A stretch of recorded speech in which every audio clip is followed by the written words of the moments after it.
Richard, welcome to the podcast. Thanks so much for being here. Thank you very much for having me. It's a real pleasure, and I'm really excited about today's conversation. So, what I've become aware of is quite an incredible stat. So, we have around 8 billion people in the world, and 1 billion people are suffering with some kind of mental diagnosis, some mental trauma. Do you have a perspective on that? It seems like an unbelievable number. Thank you very much for this opening. Yeah. Okay. I believe there's two forms of mental illness, and I'm not a mental health professional. Okay, so my sister is a mental health professional, and mental health professionals helped me in my time, and they're the most amazing, empathetic, kind, loving people. I have no problem with mental health professionals. I think that they dedicate their lives to helping people, and that's a wonderful, glorious thing to do. But I believe there's two different types of mental illness. There's the one that can only be treated by mental health professionals. You were born with a mental deficiency, or you had an operation or an accident that caused you a mental deficiency.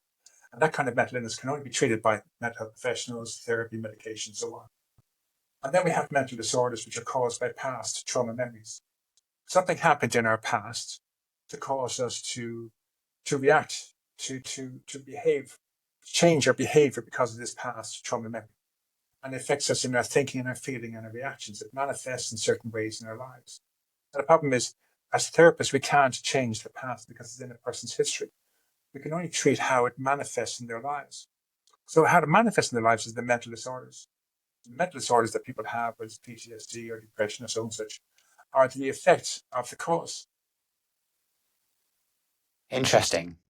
So I went through quite an extended period around depression about 5 years ago, and it was horrible for me, my family, the people around me. So when we're thinking about kind of what you've just said, cause and effect, like I was going through the effect of something, and I'm still trying to understand the psychology of what it was. And so can you help me understand a bit more about the cause and effect there? So what's the cause, and then what's the outcome, the effect there? I like to term it as the hole in our soul. I think we all have a soul, and that's the spirit that drives us to get up in the morning and to have a life and to meet somebody and get married and have children and embrace life. And if our soul or our spirit is dead, we keep to ourselves and we pull away from society and we pull away from intimacy and empathy and connection with other people. So I believe that sense of hope. They say depression is the absence of hope. And hope comes out of the despair. If something happened in your past that you know what it is, and I don't know what happened to you, Simon, but my experiences in my life caused me depression and caused me anxiety and caused me to withdraw and pull away from my family and those close to me. And I didn't know how to deal with what was going on, what happened in my past. It was full of shame and self-loathing, what happened to me in my past. And that made me very depressed. And it was a case of, I remember going for therapy and getting medication for therapy and doing therapy for about 2 or 3 years. And what I found was that I'd medicate myself. And when I medicate myself, I feel nothing. When the medication would wear off, I would go to the depths of despair. It would come back to me tenfold more every time. So I realized I had to treat the cause. I had to find out what caused this depression. And the depression becomes a bad learned habit, and we have to undo that habit. And they say it takes like 66 tries to undo a bad habit. So the first part of it is getting rid of the past trauma memory, which, whatever that was for you, Simon, you have to remove that from your psyche, give that away back to your younger self. So I like to think that if I imagine now, right now, I'm a 64-year-old man, and 52 years ago, a 12-year-old child, a younger aspect of me suffered a trauma event. And that trauma event caused that 12-year-old child for the next 10 years to live in such a state of depression and despair and self-loathing and self-harm and all kind of things, pulling away from family and feeling less than and broken and all that kind of stuff. But a 12-year-old child experienced that. I'm a 64-year-old man today living in Thailand, married with 2 teenage children, having a life beyond my wildest dreams, helping people recover. I'm not a 12-year-old child. I can't be in 2 places at once. If I'm a 64-year-old man today, I can't be a 12-year-old child who suffered a trauma event. So I have to learn how to separate from that child.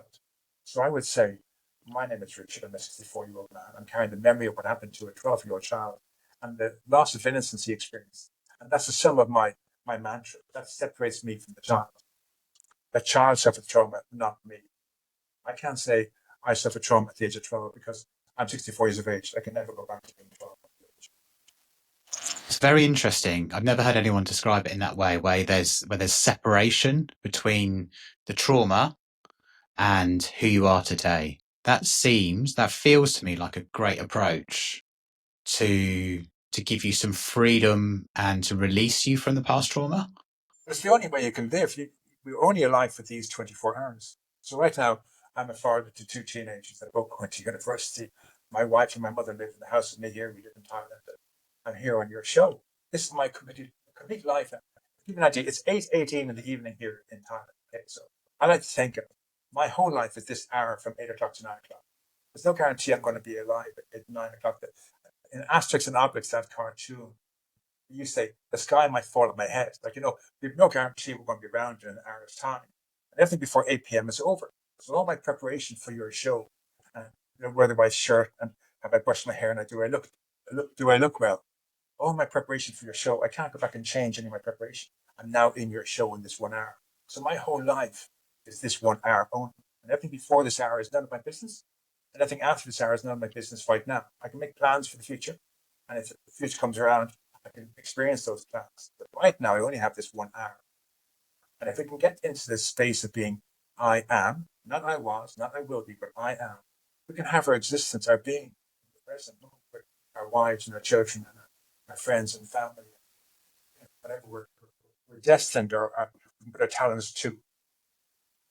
So I think I love that. Thank you very much for sharing. I often think about, and I don't know if this is right, but it's something I thought about a lot, is that depression comes from the past and anxiety comes from the future.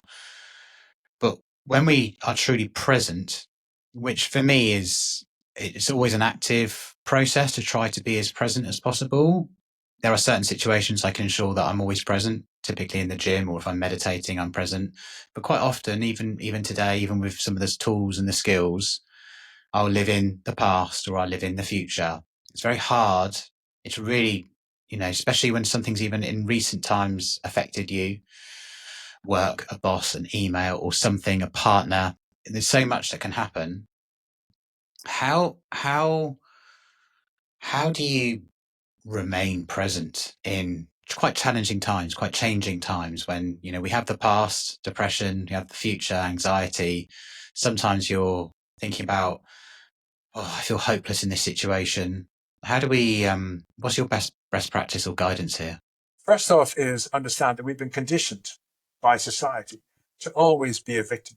That's everything it tells us about we be a victim. Oh, look who's in power in America now. What looks happening in Russia? What looks happening in England? What's happening in Ireland? What's happening with our football team or our sports team? Or what's happening with the weather or all these things or what our neighbors are doing or what our in-laws are doing. We're conditioned to be victim. It really is. You ask somebody, it's like when we talk about this kind of thing, it's so easy to focus on something bad that happened in the past and then to focus on something good. It's like it'd be alien to think about, okay, I'm going to focus on something good that happened in the past and going to relive that over and over again for the next 10 years. They're kind of going, are you crazy? But we pick something bad in the past and we live that over and over again for 10 years and it's perfectly normal. So some trauma event happened to you. You suffer 5 years of depression for it. You go there every single day and you relive it over and over again. Why aren't we going back into the past and choosing something that was great? Because we're conditioned to choose something bad. There's a whole fabric around us that conditions us to be broken.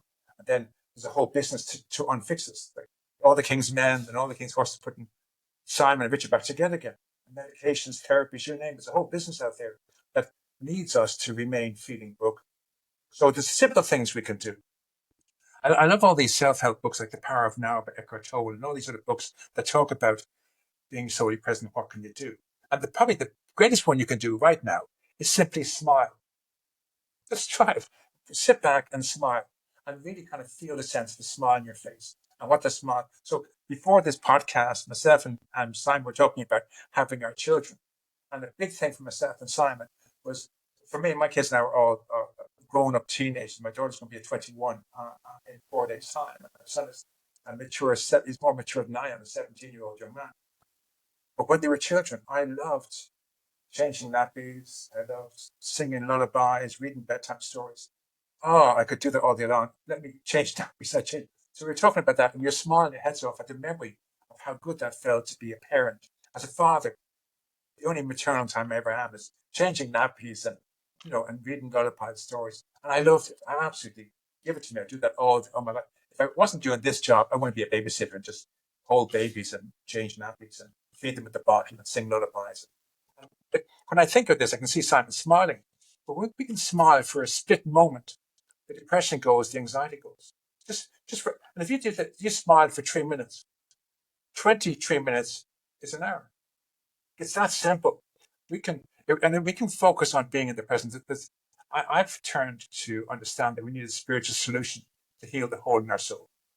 This hole in our soul we suffer from the depression, the PTSD from the past. It's a hole in our soul. It needs to wait us. If someone looks at you, they can't see that Simon had depression or I have depression. They can't see it in our face, but we're carrying it in our soul and it's eating away at us. Now, we may put on a face. Some days it might be good and wear the mask and no one can see the pain and suffering we have.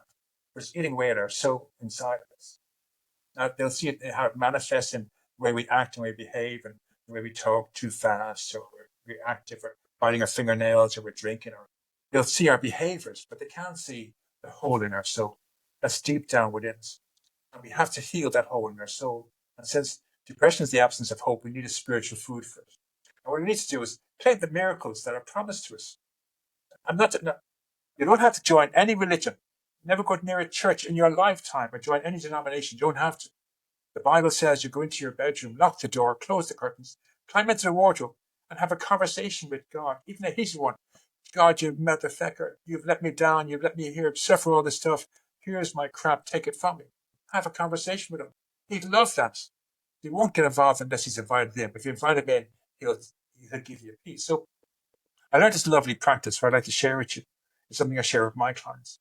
I want you to imagine when you're going to bed tonight, I want you to, if you can get down your knees, if you can't get down your knees, don't. If you feel that's stretched too far, but I want you to hold your hands up in the air like this and say, okay, Lord, I've carried this cross since the day I was born. Like your son, Jesus, I have faltered more than once. It's all too much for me. All the depression and the spirit, the past, all the harm I've suffered, all the harm I've caused, all the shame and guilt I've suffered, all the blame, anger, all that stuff I've carried, it eats away at my soul and I can't sleep. And all the anxiety for the future, I'm worried about where I'll be in 10 years' time, I can't invite my children or my wife. All that anxiety is really tearing a hole in my soul. So take my cross from me for the next 8 hours and grab me 8 hours sleep and then give that cross to God. Okay? Imagine you see 10,000 angels coming down taking it off you.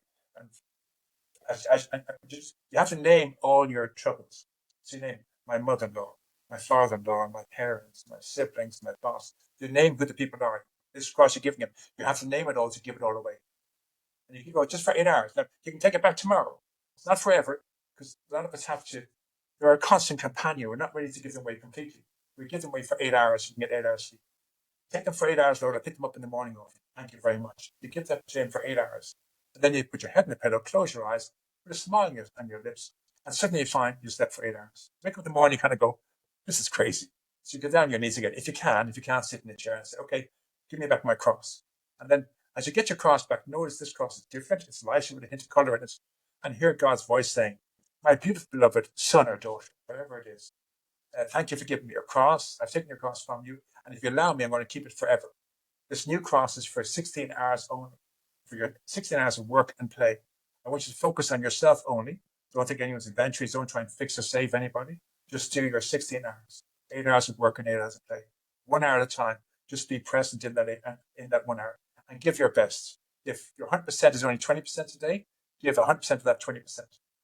And tomorrow maybe you'll be able to give 30% and 40%, but give your best in each and every day. Look after your side of the street. Do your day's work, wherever you're in school or college or work or at home in the family home. Give 100% of what you can give today for these 16 hours. At the end of your day, come to me and give me the cross and tell me how you got on. That's all. Just tell me how you got on. Give me your cross. I'll give you a new cross tomorrow.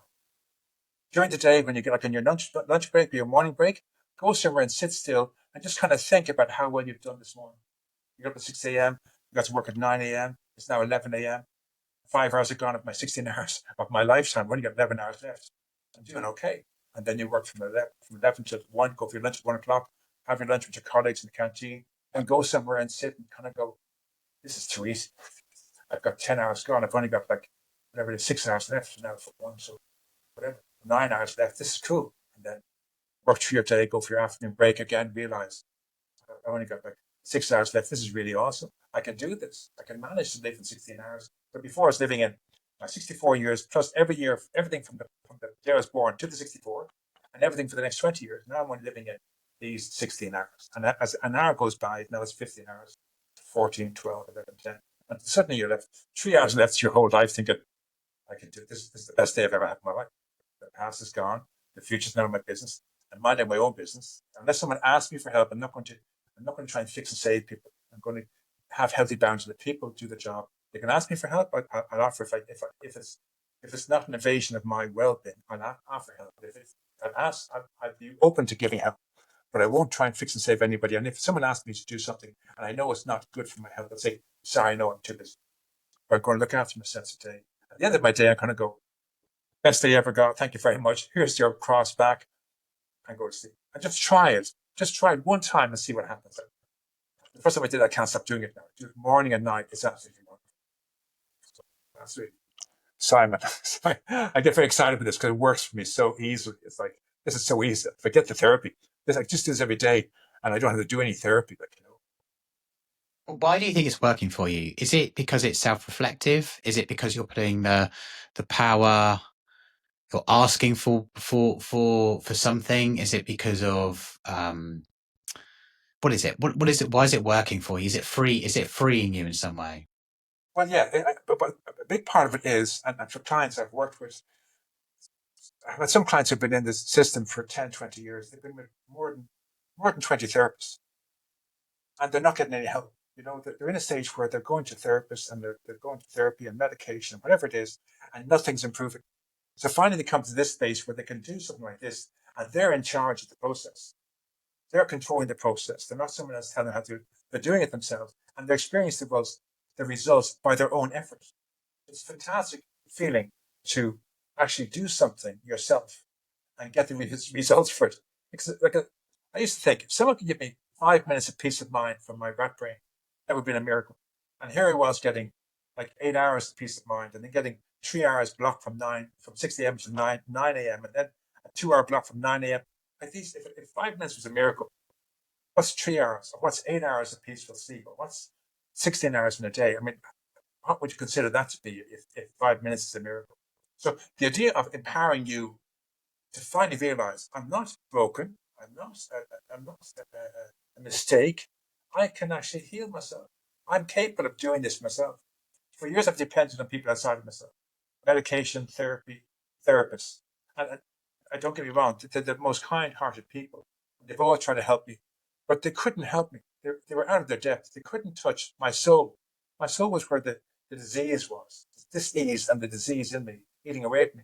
And they weren't, even though they really wanted to, they couldn't help. But by simply doing this prayer, I was able to heal this whole of my soul. I was able to get peace of mind for 5 minutes or for 8 hours or for 2 hours or for 16 hours. And it just became so easy, like, this is ridiculous. I mean, how can I go from 20 or 30 years of mental anguish to 16 hours of peace of mind? It just doesn't make sense. Like, it's like, what's going on here? How can I go from not being able to sleep for 4 or 5 years and thinking I have insomnia to suddenly sleeping not like a baby, they cry so much, but sleeping like a log? I mean, how is that possible? I didn't take a bill for it. Someone didn't tell me, fix me. I just basically said, God, here's my crap. Please take it from me and give me 8 hours sleep. And what happened? I got 8 hours sleep. It's very hard to explain how it works. It just works. Just try it. Even if you're an atheist, if you're an unbeliever, to your friends remain an atheist and non-believer. But just tonight, when no one's looking, do it in secret. Try this tonight. If getting down your knees is too much for you, sit in a chair inside your bed and say, okay, God, I've carried this cross forever. And then give him and list everything on your cross. All your anger, resentments, rage, frustration, shame, guilt, whatever that is, all the names of all the people you have resentments towards or you're fearful of. Give all of it to God and say, right, I want 8 hours of sleep. Just give me even 6 hours of sleep. I've had no sleep for 20 years. I'll take 6 hours. If you think 8 hours is too much of a stretch, I'll take 6 hours off you. I'll take 5 hours off you. Just show me that you care and that you'll do this. And then just give it to him. Put your head in the pillow, close your eyes, smile, and I'm promising you, you'll experience this. One of the things that I love that you said today in the way you described it is the hole in my soul, because that is exactly how I would explain depression. Is just that, just there was just this emptiness. Whereas up until that point, I'd felt like I'd lived a full life, as in like in some respects, you could say, if you look at Maslow's hierarchy, I was self-actualized. I was at the top of the tree, top of the mountain. I've climbed, I'd conquered, I'd done so much, I'd traveled. But there was a hole. There was a great big hole in my soul, which is a great way of describing it. With your sort of 12-step program and the hole in your soul and what you've just described, which sounds like it's the first step to try and getting to having a good night's sleep and then a good day, can you bring those all together for me of fixing the hole in my soul? Well, there's two processes. The first is the only person who can heal your hole is you. Well, the only person on this earth. So we have to call on God because that's his business. I mean, again, if you're an atheist or a non-believer, you don't have to, honestly, I don't go to church. I'm not a member of a denomination. I was raised a Roman Catholic. I really found it very hard to live that Roman Catholic life. I just really, all the man-made rules, wasn't working for me. And I left that faith for a long, long time. And then when my children were born, I wanted to introduce them to God. So I joined a Jesuit church here in Chiang Mai. And the Jesuit priest, Catholic, would try to teach me about religion. So he gave me a book, Roman Catholicism for Dummies. He said, read that. That'll help you an awful lot. And it was really a great way to see Roman Catholic wasn't for me. It might be for other people, but for me, it wasn't. Then I went to to a Baptist church and had a Baptist pastor try and teach me about spirituality. And that was just one of these hardline, Bible thumping, real kind of angry experiences that just put me off completely. And then I went to a Presbyterian church and a Protestant church. And finally, the Protestant church, I met this Protestant minister who spoke Hebrew, Latin, Greek. He was about 80 years of age. And he'd meet me every morning for breakfast. And he'd teach me about Jesus and miracles. He taught me about miracles. And we're allowed to ask for and to claim miracles. And we don't have to join a church or a religion or a denomination. We just simply climb into our closets and say, God, I want my miracle. I want my 5 minutes of peace of mind, or that kind of stuff. I can't change water into wine. I can't raise the dead, or I can't let the blind see. But I can teach you how to change your attitude, your outlook, and your perspective. And we do this over a 2-hour healing event called How to Heal Any Past Trauma Memory. The book of it is available on the Amazon platform. I have to stick that in there exclusively on the Amazon platform. And that's basically the 2-hour event of that you do the work yourself on how to heal and break free of the past trauma memory. And once you break free of the past trauma memory, you feel it in your body mentally, physically, emotionally, and spiritually. I like to describe it as, the best way to describe it is, imagine all the stress, the post-traumatic stress you've carried for the last number of years on your shoulders like the weight of the world. And when you do this healing event, it's like you take that weight and it falls off your shoulders. That's the feeling you get. And for the future, the anxiety on your chest is like an elephant sitting on your chest. And when you do this process, it's like an elephant gets up and leaves the room. You feel this release in your body that just, very hard to put into words, but when you experience it, it's like you've let go of the past completely and the future, and you're just in the present moment. And that takes about 2 hours to complete. And once that 2-hour practice is complete, you have rid yourself of the past trauma memory. And with the cause gone, there's no longer any rhyme or reason to entertain the effect, the mental disorder. So the mental disorder is a bad learned habit you have to unlearn.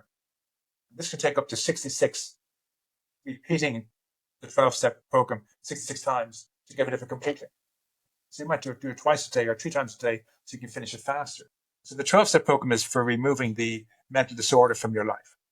The learned dysfunctional behaviors of the mental disorder that's caused so much mayhem and carnage in your life. The mental disorders kind of get you to push people away, you push your loved ones away, and you can't get anywhere close to you, and you can't be intimate or empathetic with people, and you're pushing them all away to feel safe.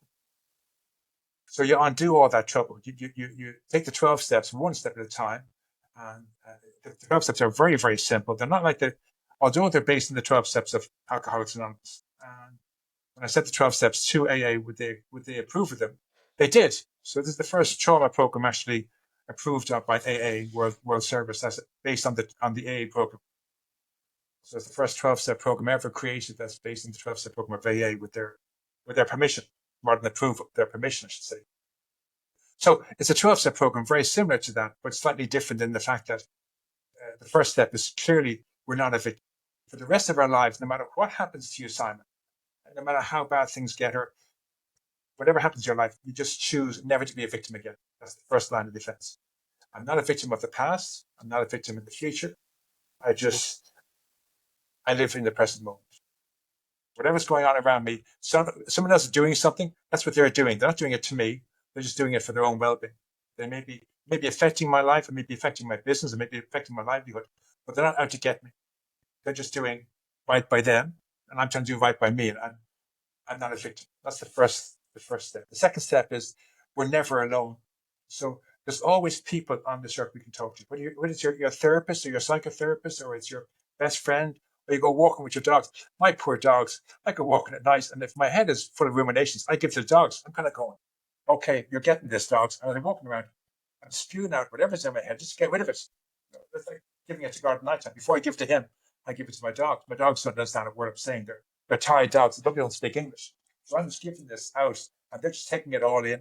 Come back from my walk. I've released it. I've given it to my dogs. I've given it to my friends, my sponsor, my best friends, my whatever. And that's the idea behind it. Wow. The first step, the victim piece, you can apply that to so much. You're not a victim, and other people are responsible for their actions, but you're not a victim of their actions. So whatever they do or whatever they did, in whatever situation, there's disassociation between you and them. And there's separation, like you said at the very beginning, between you and them. You're not a victim. Really powerful stuff. And what helps an awful lot as well, when you do the healing event, what I'd like to do is you need to really separate yourself today from your younger self. So for me, I'm a 64-year-old man, and the version of me that suffered the trauma was a 12-year-old child. So I called him Richie. He's a 12-year-old child called Richie, and I'm a 64-year-old man called Richard. And he suffered a loss of innocence. So I like whole and soul and loss of innocence. So loss of innocence covers a broad spectrum. So what happened to you can be your loss of innocence. What happened to a 19-year-old man who went off to fight, enlist in the war and suffered what man can do to man, that's a loss of innocence. My trauma as a child was a loss of innocence for me. So I use one mantra for everyone. So you would say, if you had a 10-year-old Simon who suffered something in the past, you'd say, I am 28-year-old Simon. I'm carrying the memory of what happened to 10-year-old Simon and his loss of innocence. And that sums up what you're doing. So it didn't happen to you, it happened to a 10-year-old child, and you're carrying his loss of innocence, the memory of what happened to him, and sympathy pains for him, what he went through. And once you can make that sentence as your mantra, you can clearly say, you're here today with me on this podcast. And back in your history, there was a 10-year-old child who suffered a trauma event, but it didn't happen to you. So for me, I'm a 64-year-old man today. Both my parents are dead. One of my siblings died of leukemia.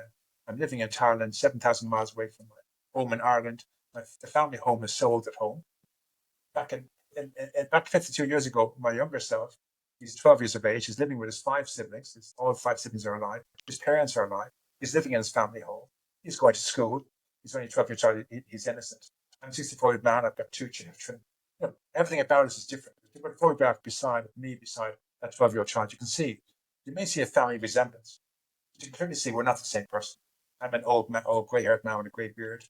He's a 12-year-old child with curly hair, brown curly hair, and in a school uniform, and I've got this old man kind of thing. And you can clearly see we're not the same person. And if you can get that, so the foundation for this is realizing and accepting that you are not your past. Even the person you were, Simon, before we came on tonight for this session, you'd never met me, you'd never heard anything I shared. And since you've listened to me, there's things I probably said that's resonated with you, which has changed the person you are. The person you are now is different to the person you were at 7:59. And likewise for me, I didn't know about you having 2 children, and you were the same as me, where you love changing nappies and that kind of stuff. And that has changed me knowing there's another father like me out there who loves changing nappies and getting his hands dirty with the crap. And so there's a change in my life because you've come into my life. You went into my life before 8 o'clock. You come into my life after o'clock. My life has changed. So I'm not the same person I was 43 minutes ago. It's that simple. We have to really see we're not our past. Our past has nothing to do with us, and there's no guarantee we're going to wake up tomorrow morning. So we don't worry about the future in the present. We have these 16 hours, 8 hours at work and 8 hours of play, and that's our whole life in this day. That's where we focus all our attention in this day.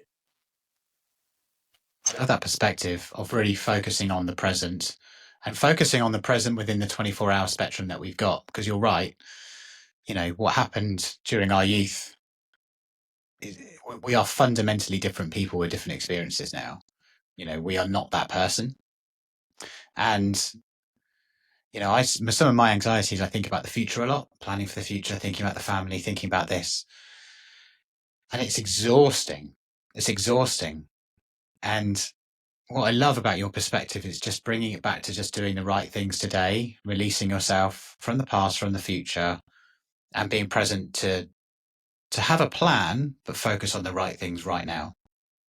And one last thing I'll say to you, which is really cool, is if you can allow God into your life, give him a second chance. Again, I have to really stress, I don't do church, religion, or denomination. And if it's your thing, go for it. I mean, if you like church and denominations and you like man-made religion, go for it. I'm not saying don't go for it, but if you're an atheist or a non-believer and you've been hurt by somebody in the church, whatever, and you don't want to go there, don't go there. But still let God into your life. You can have a relationship with God and have nothing to do with man-made religion. And you can keep it secret. You can tell your friends, you can make out you're still an atheist and an agnostic, but in your private space, you let God into your life and you say, okay, God, I'm going to accept that you're my source for everything. So I don't worry about the future now because you're in charge of the future. So now I just forget all my anxieties because you're in charge. I'm no longer in charge of having to provide for my children, provide for my mother and my wife, and look after a house and look after the car and all the rest of it. That's not my job anymore. My job is to live today and put my faith that you're in charge. And just make that decision. Don't tell anybody about this. Just make a decision that, okay, God is my source. End of story. God is my source. I'm not telling anybody this. I'm telling you guys now, but I don't say this to anyone outside of my home. I don't say it to my friends or anything. I just, in my heart, my soul, and my mind, God is my source of everything. So I don't have to worry about anything. He'll take care of everything. He's taking care of how this session goes with Simon and how Simon rules this session and how it makes it. He's taking care of everything. I came in this group knowing that God came in before me and set Simon up to lead this in a certain way that it'll work out well. And his audience comes on tonight. They'll be in a frame of mind that they'll hear this and they'll hear what they need to hear. That it's all going to work out perfectly for all of us because God's taken charge of this. I don't have to worry about it. I just turn up, do the next right thing in this 24 hours only today. The 16 hours. 8 hours is his. It's only 16 hours, 8 hours of work, 8 hours of play. How easy can that be? Just living 16 hours, knowing if he's in charge and he created the world in like 7 days and he's created and he's never made a mistake in his life. If I give him in charge of my life, I can just sit back and know my children will be safe. My children going to college and my wife and my mother-in-law, whatever happens in life, he's in charge of it. And it's going to be okay. Yeah, fascinating perspective. So when someone first comes to you and says, I'm struggling, but I don't know why, I'm just feel low mood, I feel anxiety, or I feel depression, or I just feel terrible. Where's the right place to start? Shift their energy, heal the hole in their soul. The foundation stones for this practice, the first 8 practices are all healing the hole in your soul. I've developed 8 practices whereby you can release anxiety and stress from your body with your breath. And then I like to think of what they call the salad bowl mind. So we've got this mind, it's a salad bowl. And everything in our mind is all anxiety, depression, so that when we're triggered, all we put out of the salad bowl is anxiety, depression. So we have we've been created that where we have a response, and all responses are negative. So you're planning on playing golf tomorrow, and you get up next morning and it's raining, and you're gonna go suddenly you go, fuck, it's fucking raining, this kind of stuff, and you're really angry because you can't play golf now, or you can't go fishing or whatever because the rain is bloody awful, or the traffic's bad, or there's a bus strike, and we can go to this place of a victim. Why has this happened to me? I planned this golf game for weeks, and suddenly I can't go golfing because it's raining, or there's a bus strike, or there's a caddy strike, or there's something happened. So the idea is to learn to heal that hole in the soul. get rid of the anxiety and the stress and the depression. Just shift it some way in our energy. There's a wonderful book by Pam Grout called E Squared. Have you heard of this? Oh, she's not Christian, but I think probably she could be Christian. She did one book on E Squared, and then she expanded on that's called E Cubed.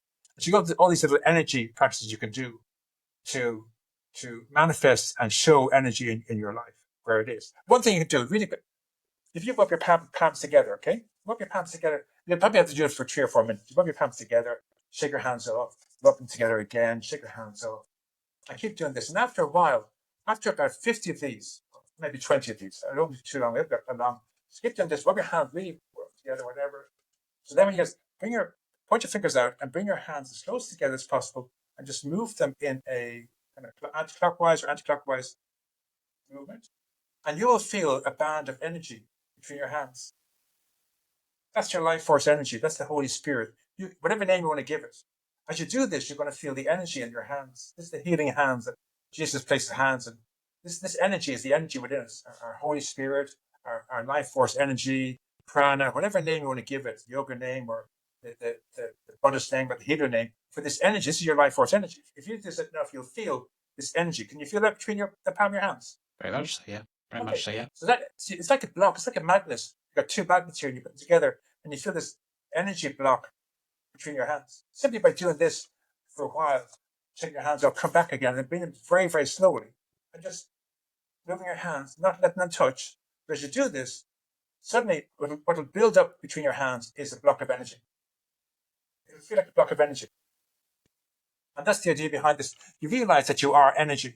We talk about we're the spirit, and the spirit in our soul. We have to heal the spirit in our soul, the energy in us. So Pam Grout uses these divining rods, and you hold them out in front of you. And if you're negative, they close you off to the universe.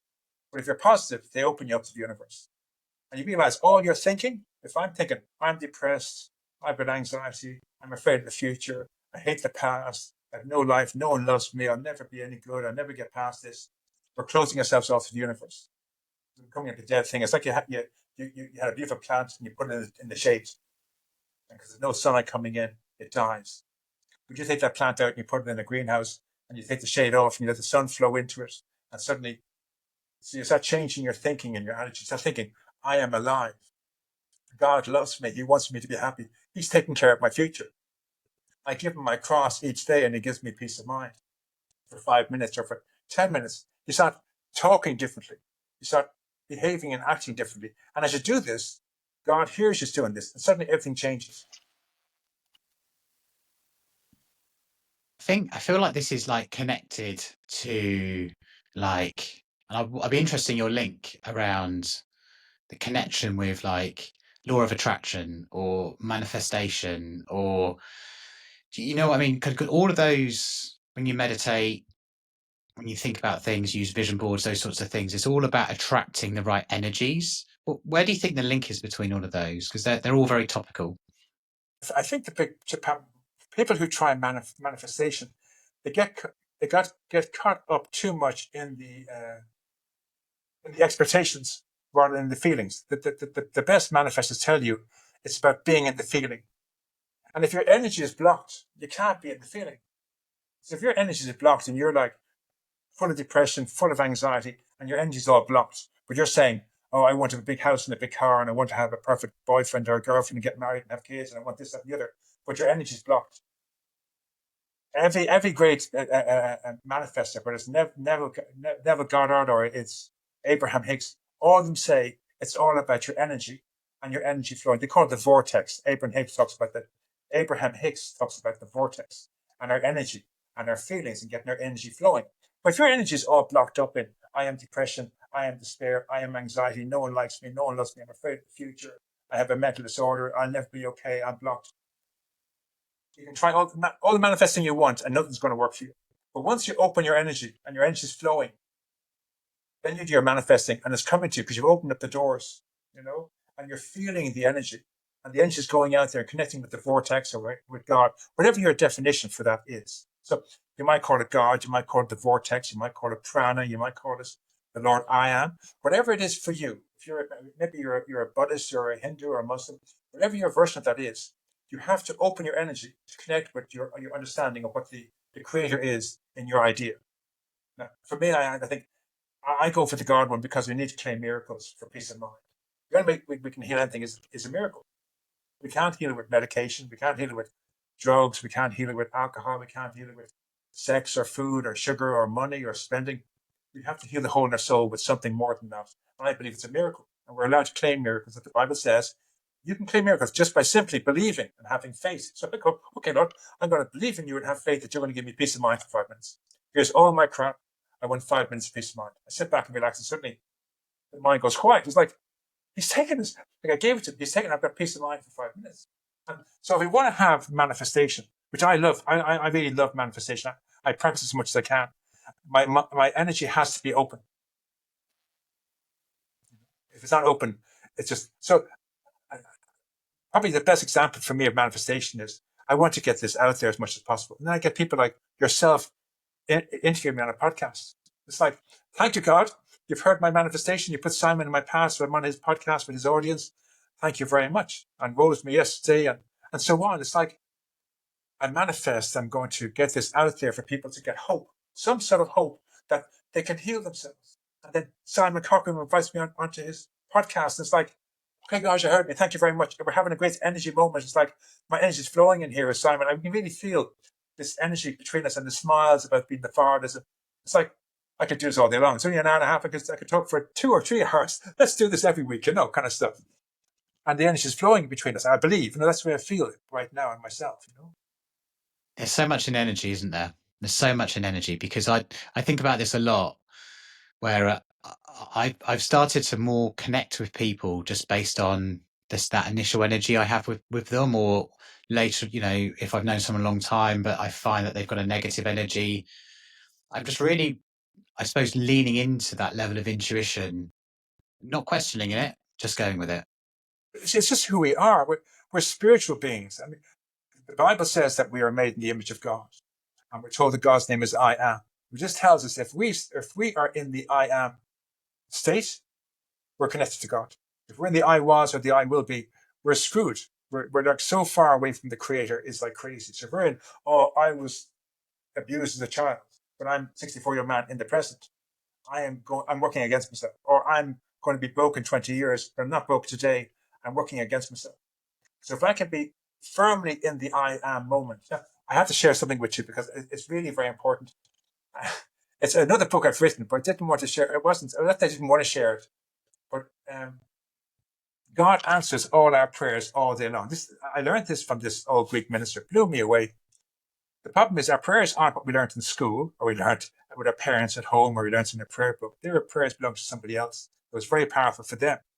Our prayers are a self-talk, the things we say to ourselves when we think no one's listening. So if we're thinking, I am depressed, I am lost, I'm alone, no one likes me, I can't get a job, I can't get a promotion, I get passed over, I keep getting fired, I have no money. If these are what we're saying to God, God hears our prayers tenfold, and He gives them to us tenfold. Again, it's like our energy. If we're putting out negative, we're getting negative back. So what we have to do is change our prayers from being negative prayers to positive. Now, God doesn't do feelings. God doesn't care how you're feeling, if you're feeling depressed or anxious. He doesn't care about your feelings. He cares about what you ask Him for. Whatever you're asking for, He's thinking, I've given this guy a book of instructions and manual how to use it, okay, and free will. And if he can't read the instructions how to use his free will, and he keeps asking for scarcity and poverty, I'll keep giving him scarcity and poverty. But if he wants abundance of wealth and opulence and good fortune or whatever, he needs to ask me for that and believe I'm going to give it to him. And if he asks me for that, it's like the law of attraction. You open your energy up and you kind of go, I love my life. I am alive today. I have got 2 beautiful children who are in university now. I call them children, but they're young adults. But I call them children until they're like 55 years of age. I just love my children. I love my wife. I love my mother-in-law. I love my life I have today. I love that Simon's invited me onto his podcast to meet his audience. And you wouldn't believe how good I feel about being here, meeting a whole audience in the UK or wherever you are. It's like, wow, this is like God's my source. He put Simon in my path. I'm having this podcast with Simon. Like it's just, so that's where we have to be. We have to be a place of understanding our thinking, our prayers and whatever we're thinking of, that's what we're getting from God tenfold. So we have to change. We're our own worst enemy. That's really the bottom line. We have to realize. And one other thing, sorry, our thoughts and our feelings are our God-given instincts in the face of danger. So our responses to danger are fight, flight, and freeze. And our anxiety and our stress and our depression and our sadness, they're our first line defense. So when you get anxious, what's just your body telling you to do, Simon?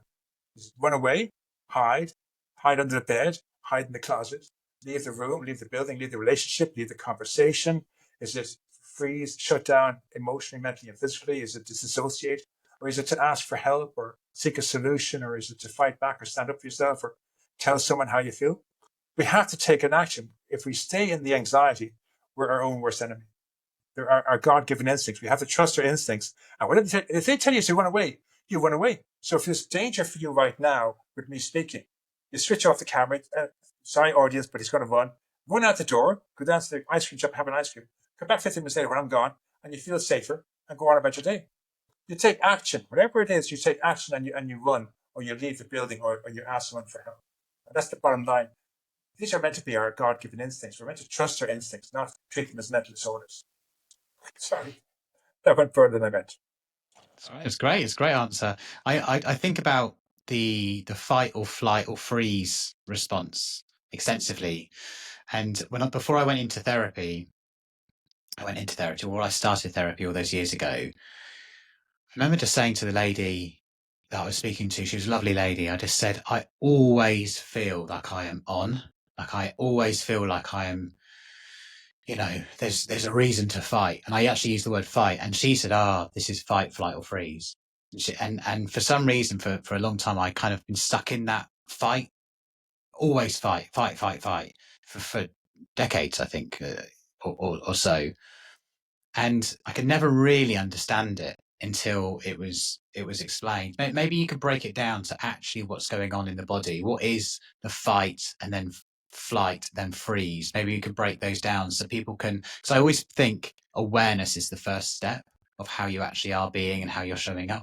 Brilliant observation. But we have to go back further. We have to go back to when you're in your mother's womb. It sounds crazy, but when you're in your mother's womb, you live a complete life. It's 9 months in your mother's womb where all your needs are met. It's the most wonderful place to be. It's a complete life. And we grow and we nurture and we're given our food. And if it's cold outside, it's warm inside and so on. And the temperature's controlled. It's like the perfect home to live in. And then we don't die, but we're taken from that place. So we're born. We come out of that place. We're not dying. We know we're not dying. We're alive. And so we kick in with fight, flight, or freeze. So the child comes out and they're comatose. And what does the midwife do? They hold the child up with their legs, slap them on the bottom to get a reaction, and then put them in a blanket and put them in a cot. That child's first response to danger is to freeze. And at that moment, it now knows its first response to danger has been taken from it. Freeze doesn't work. It's been wrapped up in a blanket, slapped on its bottom to get a reaction out of it. Wrapped in the bottom. The midwife doesn't know she's doing this harm to the child. But the child now can never in its lifetime use freeze. But freeze is its first response to danger. And it's been taken from the child. Maybe you're a child who fights or flights. So when you come out of the room, you're screaming and waving your arms and whatever. And you could be in a state of the state of flight or the state of freeze or flight. We don't know, but you're wrapped in a blanket to stop you from trashing about and hurting yourself, whatever, and put into a cot. And that moment, you learn that your first response for danger, which is either fight or flight, has been removed from you. So now you're going to go into life. And then the child comes out of the womb who is just peaceful. You give that child to the mother, and that child has all three responses intact. Didn't react with fight, flight, or freeze, was at peace and handed to the mother. And that child goes on to be some major great person in life who's just a movie star or a football player or someone great who achieves great things because they're a whole complete person. But the rest of us who suffered with this experience, we can't do our natural response to danger. So all animals and human beings, we all have a response for danger: fight, flight, and freeze. We've got a first choice, and then we might have a second or third, but most of us have a first choice that goes to that every time. But if that's been taken off us at childhood, at birth, we're now we're not in a safe ground. So for you, if you're in a stage where you're always on edge, maybe your response to fight was taken from you, and your natural instincts to fight, but it was taken from you because as a child, you came out of the womb fighting. The nurse wrapped you up in a blanket and put you in a cot, and you got the message: I can't fight. It's not safe to fight. It doesn't work. So now you're stuck between flight and freeze. But it's not your nature to fight and freeze. So you're on this never-ending reactive. What do I do? I want to do something. I can't do anything. And that seems to be, for a lot of people, they're in this state where they can't respond with their natural response because it's been taken from them. So that's the bottom line before you go any further. And then it's just by reading books on this kind of thing.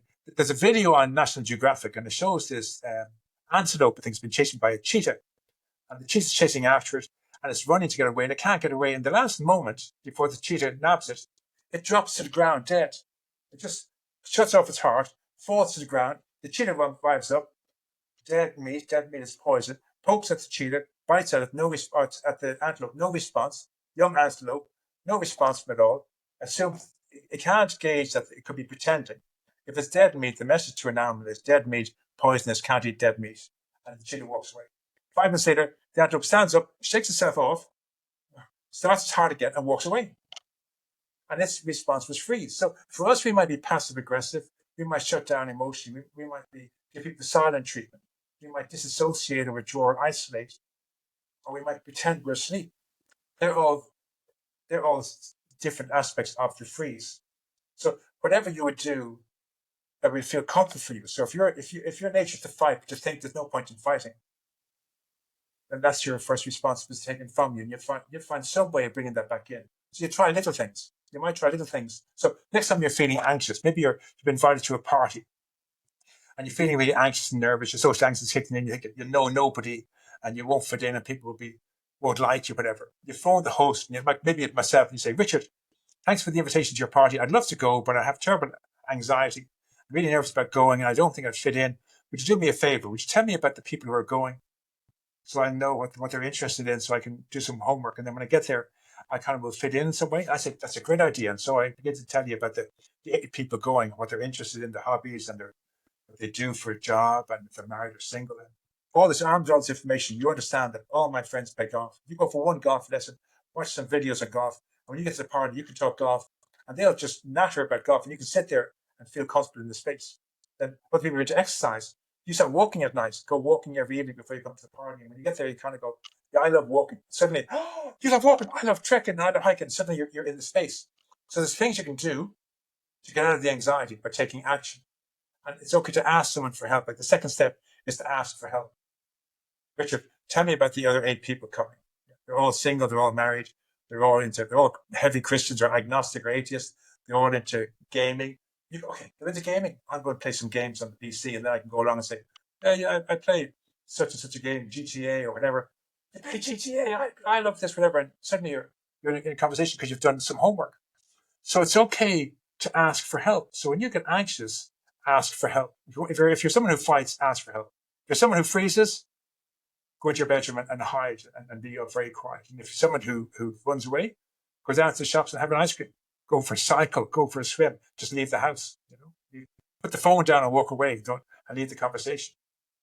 It's okay to be anxious, just you have to take an action. It's when we don't take an action and we stay stuck and we're like all this rigid stuff. Like you said, where you're in the state of permanent agitation, you don't know what to do. That's when we get these mental disorders. We're not allowing our instincts to protect us. In the days of the Vikings, the last story I'd tell you, and I'd leave you to talk now. I feel like I'm talking for way too long, but in the days of Vikings, the villagers had 3 choices.